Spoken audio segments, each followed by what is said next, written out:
La Genèse, chapitre 28. Isaac appela Jacob, le bénit et lui donna cet ordre. Tu ne prendras pas une femme parmi les filles de Canaan. Lève-toi, va à Padam Aram, à la maison de Bethuel, père de ta mère, et prends-y une femme d'entre les filles de Laban, frère de ta mère. Que le Dieu Tout-Puissant te bénisse, te rende fécond, et te multiplie afin que tu deviennes une multitude de peuples.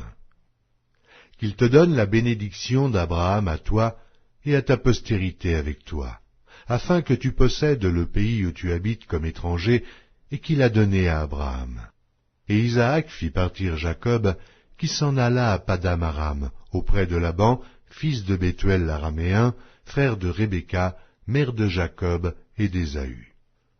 Ésaü vit qu'Isaac avait béni Jacob, et qu'il l'avait envoyé à Padam Aram pour y prendre une femme.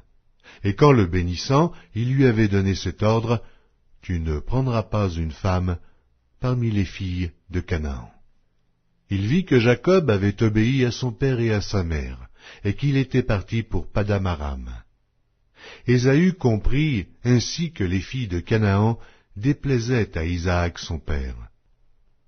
Et Ésaü s'en alla vers Ismaël.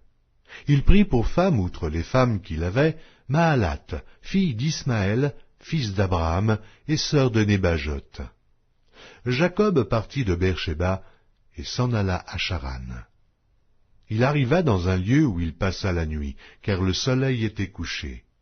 Il y prit une pierre dont il fit son chevet, et il se coucha dans ce lieu-là. Il eut un songe, et voici, une échelle était appuyée sur la terre, et son sommet touchait au ciel. Et voici, les anges de Dieu montaient et descendaient par cette échelle. Et voici l'Éternel se tenait au-dessus d'elle, et il dit, « Je suis l'Éternel, le Dieu d'Abraham ton père, et le Dieu d'Isaac.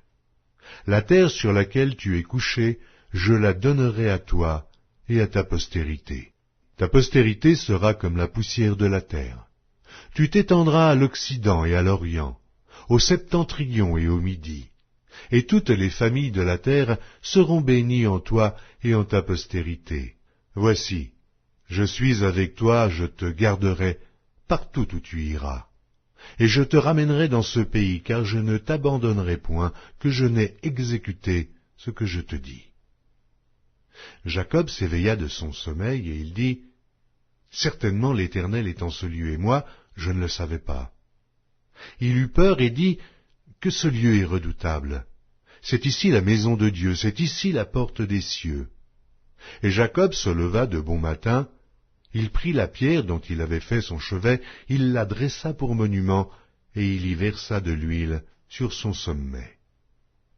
Il donna à ce lieu le nom de Béthel, mais la ville s'appelait auparavant Luz.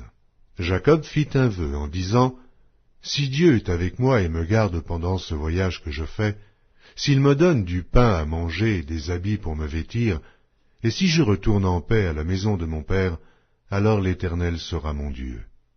Cette pierre que j'ai dressée pour monument sera la maison de Dieu, et je te donnerai la dîme de tout ce que tu me donneras. »